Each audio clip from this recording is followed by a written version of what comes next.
بسم اللہ الرحمن الرحیم۔ آج کی بات میں ہم بات کریں گے IR سے ریلیٹڈ ایک خوبصورت بات ہے، چاہوں گا کہ آپ سے شیئر کروں۔ نارمن کوئزنس کے ساتھ ایک عجیب واقعہ پیش آیا۔ 1964 میں وہ امریکن صدر جو کہ 36ویں صدر تھے، لنڈا بی جانسن، ان کے وقت کے سربراہ مقرر ہوئے۔ لنڈا نے انہیں اہم وقت کا سربراہ مقرر کر لیا۔ ان دنوں کولڈ وار چل رہی تھی، روس اور امریکہ کے درمیان تعلقات بہت سرد تھے۔ نارمن ان کا سربراہ تھا۔ وہ اپنے وفد کے ساتھ روس گیا اور سوویت یونین میں ان کے وفد نے مل کر ان سے بات چیت کی۔ کامیاب مذاکرات تھے، باتیں بہت اچھے انداز میں چل رہی تھی، مگر ایک عجیب ایسا واقعہ ہو گیا کہ آخری جو فائنل میٹنگ تھی ایک ہال میں ہونی تھی، تو اس ہال اور نارمن کے ہوٹل کے درمیان 20 کلومیٹر کا فاصلہ تھا۔ ڈرائیور اپنے وقت پر آ گیا اور نارمن کو کانفرنس ہال کی طرف لینے گیا، مگر عجیب اتفاق تھا کہ ہال جس ڈائریکشن میں تھا وہ لوگ دوسری ڈائریکشن میں چلے گئے۔ اب اس طرف ہال تھا اور دوسری طرف ان کی گاڑی تھی۔ کافی 10-12 کلومیٹر جانے کے بعد انہیں احساس ہوا کہ ہم تو غلط ڈائریکشن میں جا رہے ہیں۔ پھر اس کے بعد جیسے ہی انہیں ہوش آیا وہ اس ڈائریکشن میں آ گئے، مگر ٹریفک اتنی زیادہ تھی کہ وہ کانفرنس پر صحیح وقت پر نہیں پہنچ سکے۔ جیسے ہی ہال میں گئے تو وقت انہیں بہت نفرت سے دینے لگا۔ وقت ختم ہو چکا تھا، کولڈ وار کا زمانہ تھا، باتیں فائنل ہونی تھی مگر ہو نہ سکی۔ نارمن کوئزنس ایٹمی تنصیبات کے خلاف تھے۔ ان کا کہنا تھا کہ یہ انسانیت کی موت ہے، اسے استعمال نہیں ہونا چاہیے تھا، مگر فائنل جو مذاکرات تھے وہ نہیں۔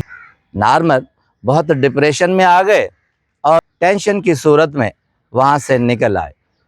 نارمن کوئزنس کا چھوٹا سا تعارف کہ وہ یہودی تھے، امریکن تھے، نیو جرسی میں ان کی پیدائش تھی، صحافت سے وابستہ تھے، واشنگٹن پوسٹ سے وابستہ ہو گئے، ایڈیٹر بنے، 1942 کے بعد چیف ایڈیٹر بنے۔ ان کے بعد لنڈا بی جانسن صدر نے انہیں اپنے کابینہ میں لے لیا اور بہت معروف شخصیت بن گئے۔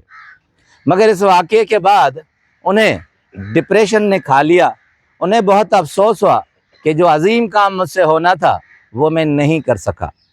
واپس آئے اپنے ہوٹل پر، واپس امریکہ کی طرف چلے، مگر 2 گھنٹے فلائٹ لیٹ تھی اور وہ بھی مس ہو گئی۔ اس کے بعد وہ ایک دوسری فلائٹ میں گئے، مگر بہت سے ملکوں کا سفر کرتے ہوئے آخر امریکہ پہنچے۔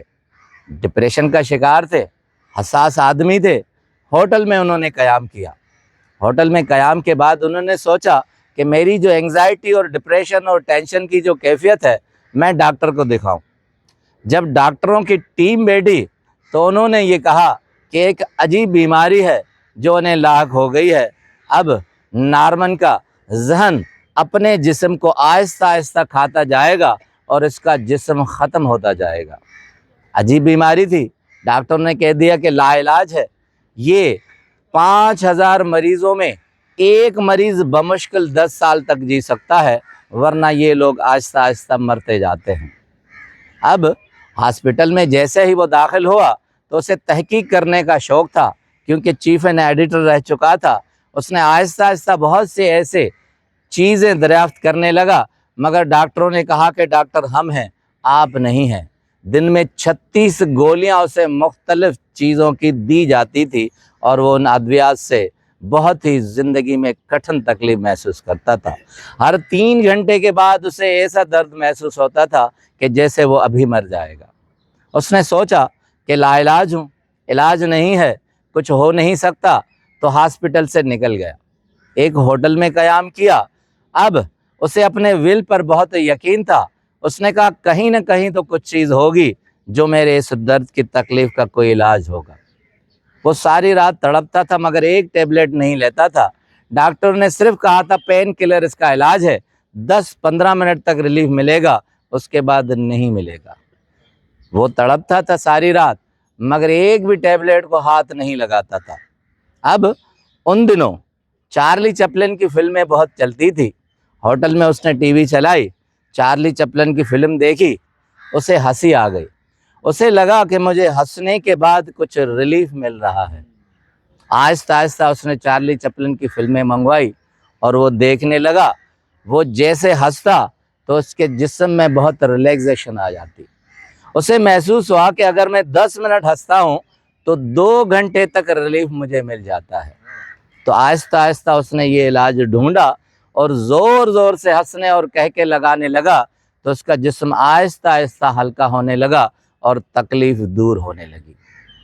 30 دن کی اس ریاضت میں، پریکٹس میں، اس کے جسم کا سارا درد ختم ہو گیا اور اس نے ایک نئی ٹرمنالوجی ایجاد کر لی کہ لافٹر تھراپی انسان کی ذہن، ٹینشن اور اینگزائٹی کا علاج ہے۔ اگر آدمی اس طرح ہنستا رہے گا تو اس کے جسم سے ساری تکالیف ختم ہو جائیں گی۔